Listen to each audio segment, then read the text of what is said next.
Hey, welcome to EVE Online. I'm Major Freak. I'm just looking at a new version of my Astrahus, and I got a question by a Discord member in my alliance about, options for, say, a warp disruptor. First off,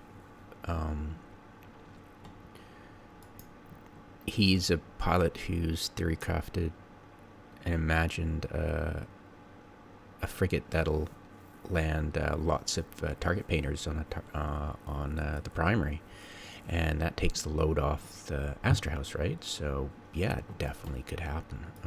Can it fit? Literally, because look at the CPU, right? It's really tight. This thing can dish out a lot of damage and jam a lot of targets and make hell for everybody around with range to boot. Yeah, right. Vigil. Yeah, because of the bonus to the target pinning, right?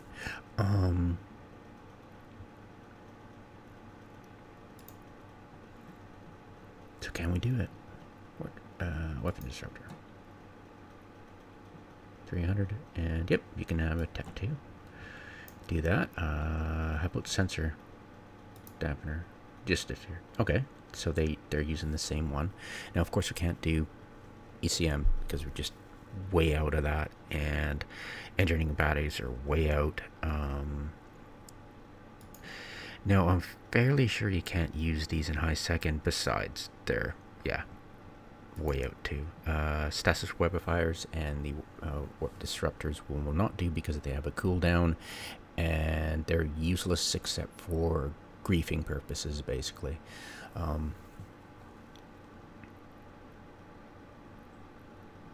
So let's check out the weapon disruptor.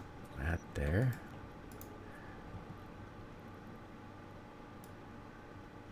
Optimal range, effectiveness, tracking speed, optimal range bonus, fall off bonus. Flight time bonus. That's pretty cool. You could effectively, well, the problem is, you cannot affect their attack towards you. You can affect their attack towards others. That's what EW is, right? No, that's what jamming is. You could do it with this, but you could only do it for one target. So if you say flight time bonus, you could reduce the range of a 200 kilometer Raven, but you could only do one of them. So that'd be pointless. Unless it was being a douche and there was only one out there, but then if there was only one out there, you could just mob it. You could potentially break the range of a Lashak or Drekavac. It was if they were doing long range ammo and trying to get as far away as possible, like 50 clicks away from you. That could be possible. You could break one of them and you just keep cycling your targets and keep forcing them to, do the whole cycle up from a quarter of the damage up to their maximum, right? So you could do that. Would it be more effective to do that than, say, a painter? I don't think so. How about sensor dampener? Would that really help? Because remember, if you're jamming something, if you're using jammers, if you're using a jammer and you're jamming things and they're perma-jammed, and you want to switch your target to lots of targets, you're rotating your jams, which is quite a handful, I have to admit. There's lots of moving parts to an Astrahus, and you're going to be wanting to do more than just simply, But if you can get a sensor dampener, you can really hurt their targeting time. You won't get their targeting range, really, because most things have a really large targeting range, and it won't really affect, say, Logi or anything like that, but it will slow them down retargeting things. The problem is they have really fast targeting times anyways, and the target they're trying to rep is usually bigger than them, and so it's quicker. So it would that be better than a target painter? Because the target painters are massively impressive with the damage boost. I mean, we're talking 72% radius modifier, and that increases the damage by at least 25%. That won't help fighters, but it totally helps even crews against Lashaks and Nestors. It's just brilliant. But if you've got, say, like you said, a vigil on station painting something, it's going to be just as effective, close to it, right? And it helps them because, you know, he'll be able to direct fire towards a primary without having to really worry about if people are going to mistake who he's choosing, because a painter is pretty obvious. So that would help the Astrahus gunner when he's concentrating and can't really pay attention to broadcast target stuff, and he can see the painter, so he goes, okay. So is there a better option? Will the weapon disruptor actually cause problems? And it doesn't have a script. Will it cause problems, you know, for Lashaks or anything? You know, 55. You're halving optimum range. Yeah, you're wow, 1/3. So it would have to be at, you're forcing things to go to 0. But you're only doing it one at a time, and there's like 10 of them. They're going to take 2 minutes to get back up to maximum. So you'd have to keep cycling, and you'd have to keep doing that. And that would be a lot. That would be an extra moving part. So I don't know, just decloak a pilgrim and go to town, you know. It's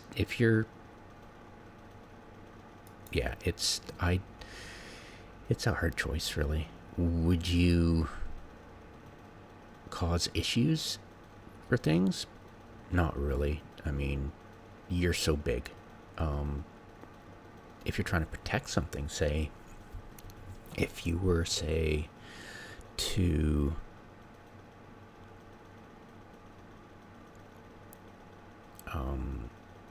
weapon disrupt something attacking other things, like, say, if you were trying to prevent, you could totally do this. I mean, this could be an option. You could prevent something from attacking your griffins by radically shortening its optimal, its fall off, its tracking speed. You could really screw up, say, an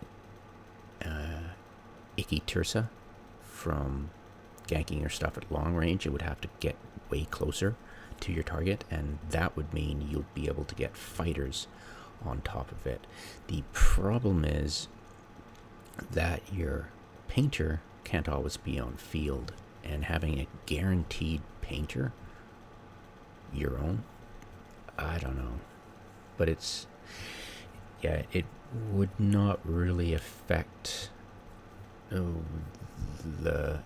would it affect, say, the usual targets like Wherefore and Hole Drop and the multi-balking Muppets? Would a weapon disruptor screw things up?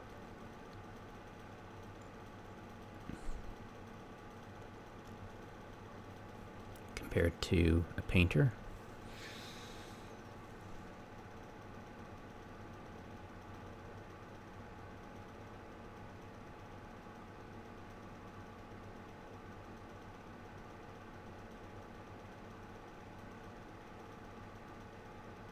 They're usually just 0. They come to 0. They just warp in at 0. It's not like they're trying to do anything fancy. So you're not going to be able to do anything about that. Wherefore likes to use Punishers against anything light, and then warp in a mass bunch of Megathrons.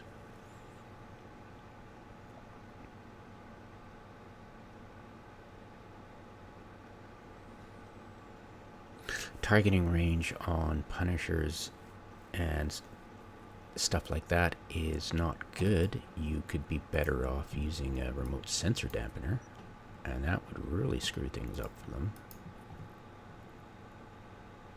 You know? It would take longer to lock that target. You'd have to get the shorter distance. That would mean, yeah. I mean, my electronic attack frigates have rockets on them, and that would force things to get really close.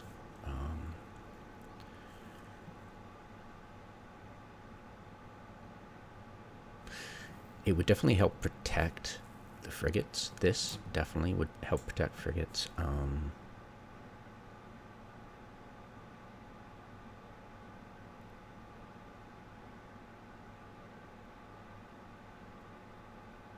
I'm not sure. Yeah, I mean, but you could definitely fit them, and you can choose between the three of them. I just prefer my painter, because I can't always guarantee that the target painter person is going to be on field. And yeah, I mean, what's the cap duration? 1420, that's the same as the weapon disruptor, and the target painter is a little bit less by a minute. But of course, if you turn the auto repeat off there and rotate, you're going to be good. And yeah. And the battles, either you're going to either drive them off within 10 minutes, or you're not going to drive them off at all. Period. Yeah.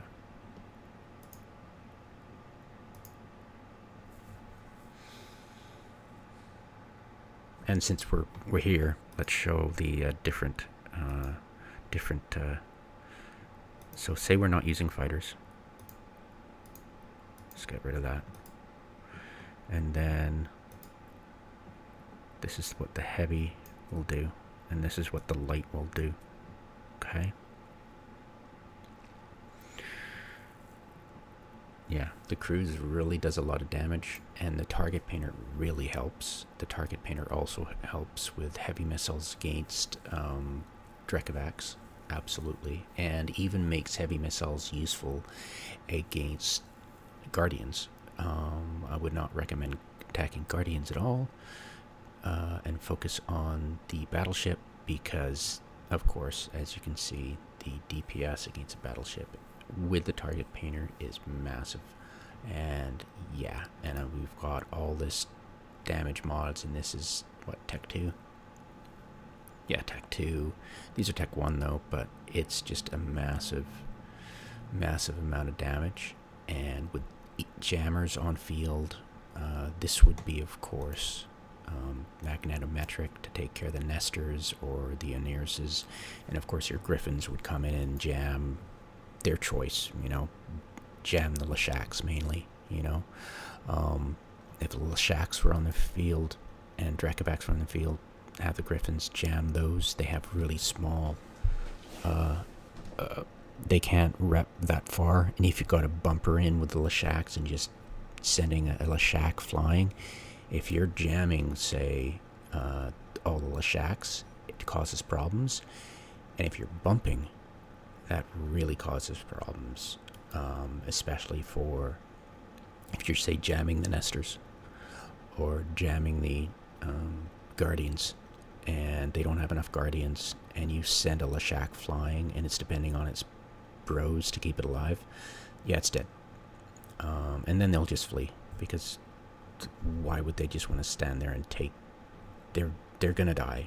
They're all gonna die, and the massive damage this just eats through things is just incredible. Yeah, and especially if you send fighters out, then it's just game over. You know, I mean, two Furbogs and crews is just absolutely insane. And you've got to remember that this will boost the damage. This is perfect damage, of course, but you can do an insane amount of damage compared to what you can try to do against a Guardian, you know. And you got a target banner, you might be able to do a bit more, but the less damage you're doing, means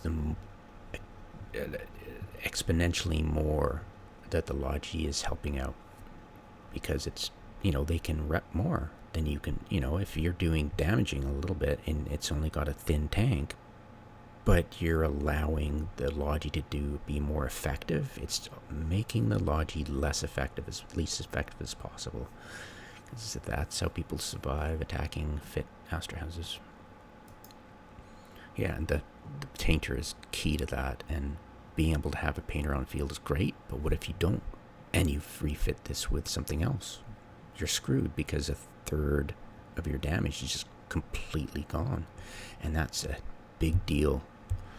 So, I don't know, with a concerted effort and dedicated painter on field, yeah, that could probably go with something else, but can you guarantee that? That's the thing, right? So, yeah. Yeah.